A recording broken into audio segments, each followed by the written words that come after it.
And now, more on Parachute Abandoned. Alright, welcome to this week's episode. Joined by the usual crew, Short Giraffe, Honey Honey Ocelot, and I am Serious Stallion. And on this week's episode, we also have a special guest, Space Bat. So, this episode's topic, it would have been Kurt Cobain's 50th birthday. February 20th, 1967. So today's topic, would he have made it to 50? And if he did make it to 50, would he still be making music? No and yes. Yeah, that's pretty much where I'm at. I meant no and no.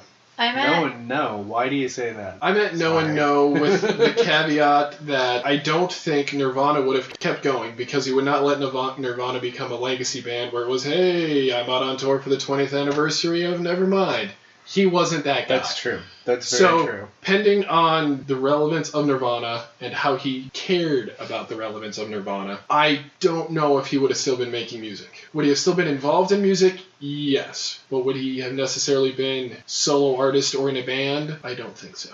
So mine was probably not still alive. There were a lot of drugs in the music scene at this time. And then I don't think he would be making music publicly. I think he probably would have gotten sick of the scene and the publicity and the fame and gone and lived in a forest away from everyone. Exactly. I figured he'd pull a Salinger. Yeah, I figured he'd become a hermit. Because Salinger's got a dozen novels or more written, but he just doesn't release them because he hates people. Yeah, I figured maybe he'd go in a forest and his daughter would visit him and he'd make baskets or something. No, I definitely think he'd be making music. He'd die and we'd find hours upon hours upon hours of music. Yeah, I believe that. I think that'd be something he probably would still make music and they'd be recorded somewhere in his lost recordings forest cabin. But yeah, I don't know if at 50 he would want the spotlight.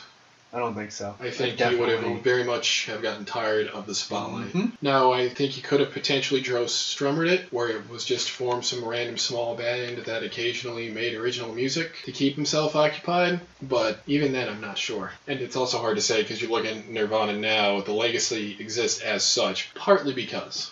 Yes. He was really big. Because when you look at the reviews for Nevermind when it came out, it was mostly a 2 or 3 star album. Mm-hmm. It was people's general opinion of it now. It is retroactive nostalgia and impact of him, where it suddenly becomes this one of the best albums of all time, 5-star, top 20 album thing.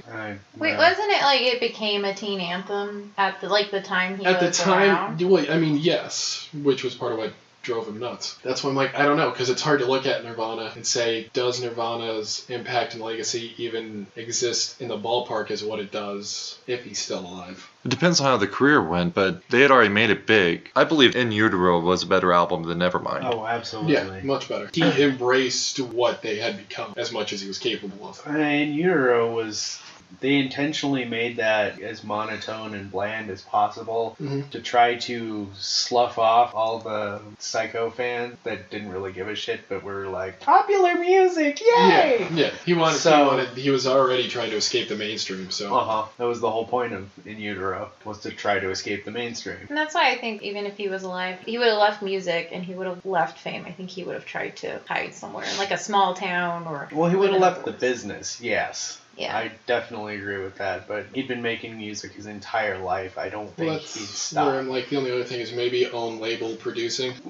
Producer. Do any production work while he was alive? Aside from Nirvana? He didn't do anything on the side, but at the same time he never really had a chance to do much on the side. That's true, but I don't know if that would be But then his once thing. you're on a label, you're back into the business side of it too, and it's... Yeah. With the way Dave Grohl is, though, I don't think that he could have gone too far off the reservation or stayed out of music for too much. There's another thing, too. Dave was already doing Foo Fighters, and so whether or not Nirvana would have continued is definitely a question.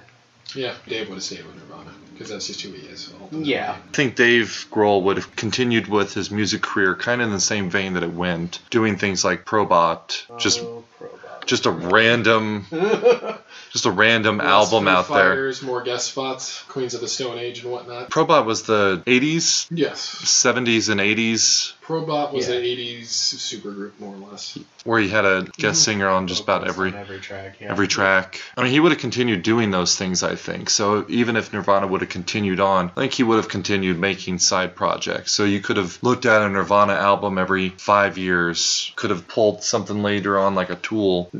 Only randomly comes out with. I don't know if the two can coexist. No, I don't. That's where my thing is, like... I don't think they would. Because I don't... Foo Fighters would not be around. Foo Fighters would be around, it's just a matter... Well, I mean, obviously Foo Fighters becomes lessened. Or Foo Fighters becomes what it did anyway, and Nirvana stops. Yep, I think that's the more likely scenario, honestly. Do too, because I think Kurt also would have had it way out at that point of time of just mixing Nirvana peacefully and escaping that shadow. I still don't think he would have lived. No, I don't think he would have gotten to 50 anyway. I don't know if he would have gotten to 40. My roommate told me an interesting theory about why Kurt Cobain killed himself is because he was left-handed and he played guitar right-handed. And you have to change your stance, but it can cause like an injury to your back. And so he's probably in a lot of pain. I'm not sure how much I believe this theory, but I thought he played left-handed. Did he? Yeah. He played left-handed. Okay, then I was... Yeah, he played left-handed. Moot. Because whenever you watch theory. Nirvana live, it always looks just a touch off because the guitarist is left-handed.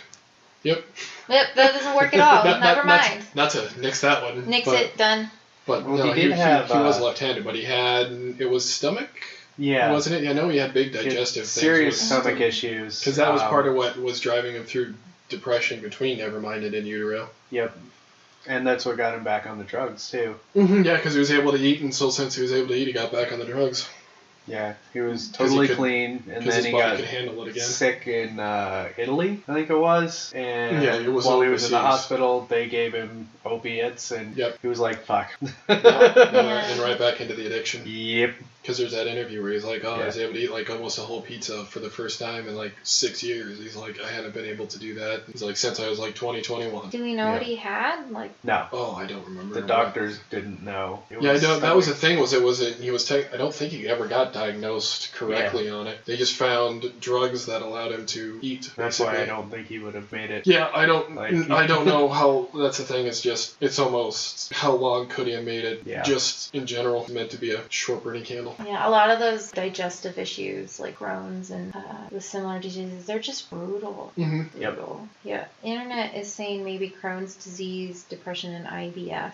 Crohn's and IBS would be a pretty awful combination. That would be miserable. In a public life, trying to deal with that would be a brutal combo. They just have such a hard time. Like if you're on the road and how much energy it takes to make music and to tour and to meet with people all the time about your music and not be able to eat. And then if you do eat, you're in pain. If you don't eat in your pain, it would be so exhausting. Didn't he have back trouble too, though? I thought he had like scoliosis or something. Is that what it was? Yeah. I think it was digestive, and I think he was in pain from something too. And he got hooked, as you said, he got hooked again on the painkillers, and then it was... Yeah, the road is brutal to people anyways. Mm-hmm. The lifestyle is brutal to people. The drug abuse, the alcohol abuse. So many albums about becoming sober. They live to the point to make that album about becoming sober. And then you get relapse. Then you get relapse albums. Then you talk about this grind of being in a bus, traveling around the road and going out in front of people, which is still the number one, I don't understand why, but it's the number one fear of people is public speaking or public performing, and you're doing that for a living. So it's a stressful industry anyways. And then if you have medical issues... He had the personality to be that necessarily anyway. Yeah. At least not to the level he was clearly on the way towards. Yeah.